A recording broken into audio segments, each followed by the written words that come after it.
Alright guys, today we are going to be talking a little bit about Magic the Gathering, and could Pokemon, in its marketing wisdom, follow the same path as Magic the Gathering as they get closer to the 30th anniversary. Today, if you don't have a background on what's occurring in that side of the TCG, we will definitely go over that with you guys so that you can kind of get a backgrounder of what's happening in Magic the Gathering. I know not everybody even pays attention to that sector of TCG, but it does give us some good insight to where some of the things may go in Pokemon. So once again, guys, if you're new here, hit that subscribe, hit that notify, and as always, hit that like button. Be sure you hit that subscribe button, guys, and join the community, because as we get a little bit closer to 2,500 subscriber mark, I'll be giving details on how you can enter into some of these giveaways as we get a little bit closer. Right now, we have a Charizard UPC, a Chilling Reign booster box, a Hidden Fates tin, and a Silver Tempest booster box for the giveaway. All those could change. I am going to leave the polls up until the day of the giveaway. That way we can have some opportunities for people to change their minds and move things around. If more people come in and want to put their opinions in, the availability is there for you guys, especially with the Silver Tempest, Lost Origin, and Astral Radiance option in the community tab. There are a lot of close ones between Lost Origins and Silver Tempest, so it wouldn't take much to swing that one.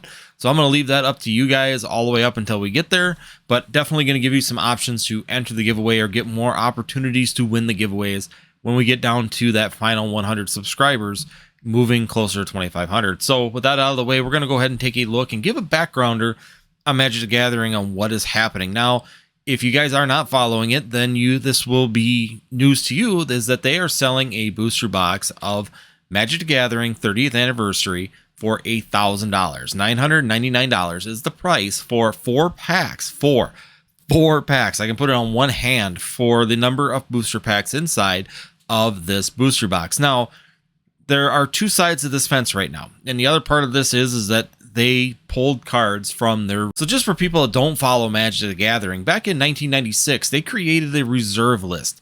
And this reserve list was for cards that would no longer be printed, no matter what, in reprint form or any other form in Magic the Gathering. And then that was revised again in 2002 and once again in 2010. These were all cards that have been added over time that would no longer be in print and circulation, which in turn, for their market, for their community, and for collectors and investors, it gave them an opportunity to create a floor for some of these products. And some of the more infamous ones that are on there, of course, is the Black Lotus card, which was banned back in 94, and also Falling Star, Chaos Orb, and those kind of cards were all added onto here, and some of them are very infamous banned cards in the Magic Gathering for tournament play due to their strengths. So these were really interesting opportunities back then to actually maybe pick up some of these cards and put them away as opportunities for investment, collecting, and just saying that you have a cool banned card or a reserve list card that you knew was going to be safe from reprints, recirculation, and showing up again inside of these sets.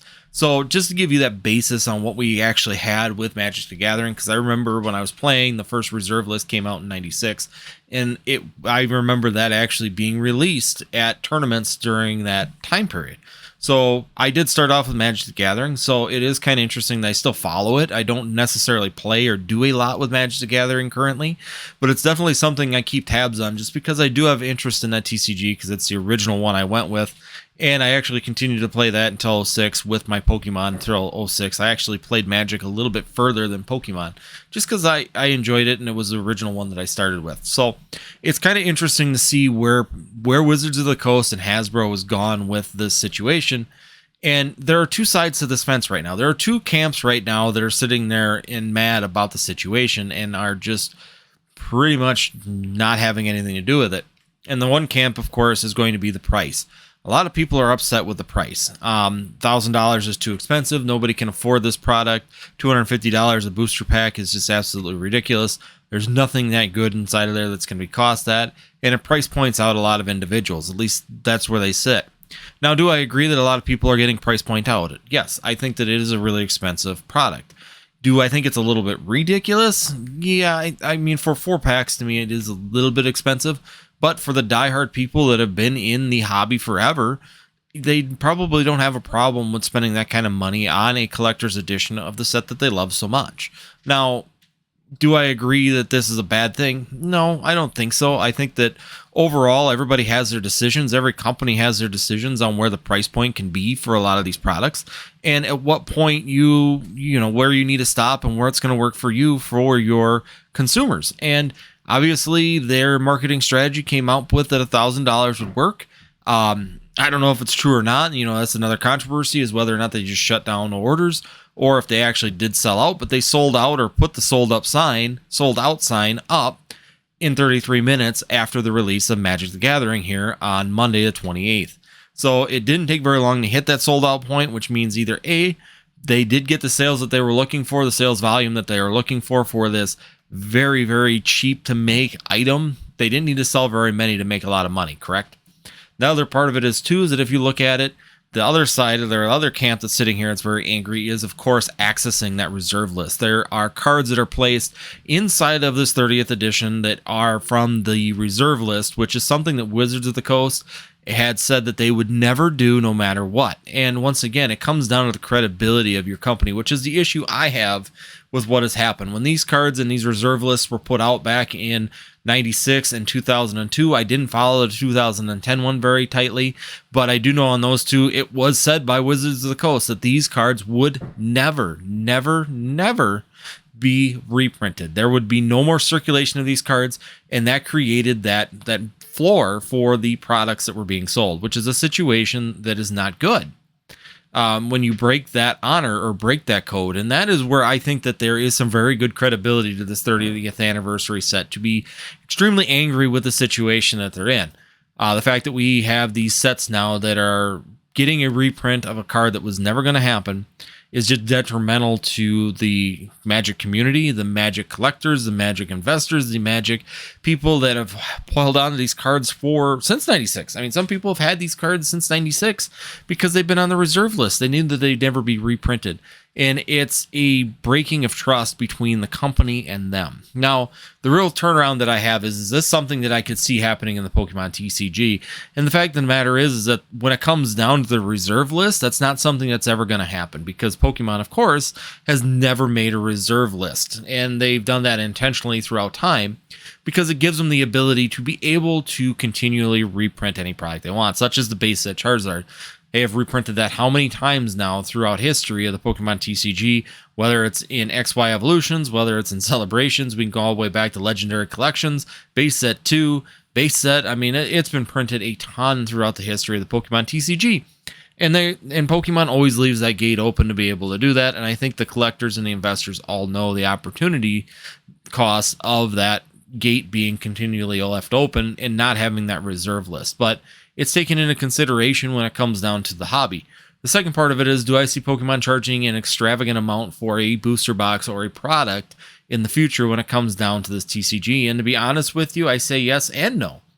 I think that Pokemon would have no problem charging an extravagant amount for a certain product. So if they were going to do something, though, I think Pokemon tends to do something that's a little bit more worth your value when they do these kind of items. Pokemon is more set on selling quantities and getting them out the door. Do I think that they might sell a very expensive product for maybe a 30th or 40th or 50th anniversary? Absolutely. I could see them doing a very expensive product, but I feel that you would get your value's worth out of that product based on what they have done in the past. Granted, Magic has never done anything this extravagant, and they're pushing it out there as a marketing ploy. Magic actually had to go outside of the Magic community because they pretty much got boycotted by every YouTube channel, Instagram channel, and any kind of channels that they had to be able to promote this product. There's been a Yu-Gi-Oh content creator that kind of got burned by Magic because Magic gave him the product, asked him to open it. He said yes, he opened it, and his channel and people came on there and just completely destroyed him. He actually had to do an apology. Leonhardt has come out that Wizards of the Coast brought Magic the Gathering 30th edition to him, asked him to open the product on his channel, and after he did some research, he initially said yes, and then of course did some research on what was going on and why they would contact him, because like you said, he hasn't opened a Wizards of the Coast product on his channel for years, except for Pokemon. He's never opened a Magic the Gathering product in there for so long. I mean, he said 5-6 years ago he did. But overall, he is just not a Wizards of the Coast Magic the Gathering opener. So the fact that they had contacted him, he did his due diligence, thank goodness, for him, and found out that what was going on and decided to decline the offer because he did not want to get involved with the situations that were occurring. So once again, we see a company trying to push things out to other content creators outside of the realm in order to try and get the advertisement that they are missing and that they can't get through their own creators.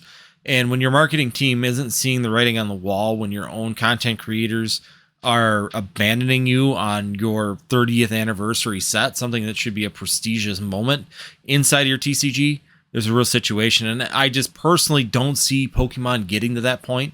I think Pokemon is going to have some smarts when it comes down to this thing. And Pokemon's taking notes, let's be honest. If it was successful and they actually saw a very good success turnaround on this, definitely something that they may have considered doing. But overall, I don't think that this was a success for the Magic the Gathering. I think it was more of a conflict for them. It showed that they were more into the greed and the money factor when it came down to opening that reserve list to try and push that $1,000 booster box or $250 a pack for the 4 that were involved. And I think that this kind of burned them. I think that the community itself is going to continue to be very diligent and hesitant towards anything that Magic the Gathering is putting out and Wizards of the Coast announces. And overall, this comes back to that same saying that we say, is a TCG too big to fail? Magic the Gathering, of course, one of the largest TCGs in the world. And something like this is something that could be a deciding factor on whether or not a company remains successful, which is where we talk about when it comes down to Pokemon investing or any kind of investing in a TCG. You need to have confidence in your TCG or your area to understand that this is going to be here as a building or a move up as you go through the future.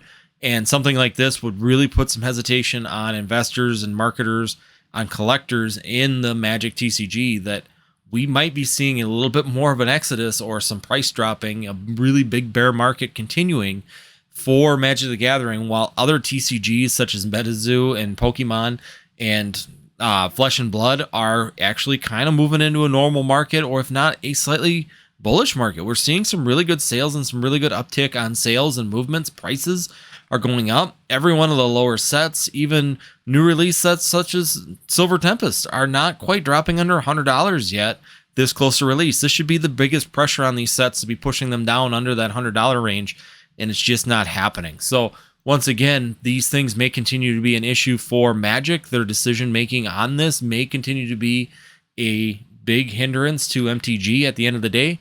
And the hopes is that Pokemon, and if you are in any other TCG, but you're hoping for my viewers that Pokemon does not follow suit and make these decisions that could potentially be sacrificial to their base and to their collectors, to their investors, and to the people that are heavily involved into the Pokemon TCG market for those sectors. So once again, guys, it's really interesting information. If you haven't had time, I would definitely take a little bit more time to do some research on what's happening here, because there's a lot of stuff happening in that section of the market. I know some people don't think that there's a correlation between Pokemon and Magic, that they're completely separate TCGs, but it's definitely good from a historical aspect to be able to watch these things and know that these items are happening, to see what's going to happen potentially in the future of Pokemon. So once again, guys, this is a little bit talk crossing Magic with Pokemon. Once again, not my normal. This video may not do very well. I have no idea. But if you do like this video, of course, guys, be sure that you hit that like if you haven't yet, if you made it this far into the video. Of course, if you made it this far, be sure you hit that subscribe button so that you keep up with us when we're doing new things and what's happening on the channel, especially with the giveaway notifications coming up right now. And last but not least, if you do like this content, as always, check out these 2 videos up over here for you. I will put them up for your information and entertainment afterwards, and we will see you next time here on Northwoods TCG.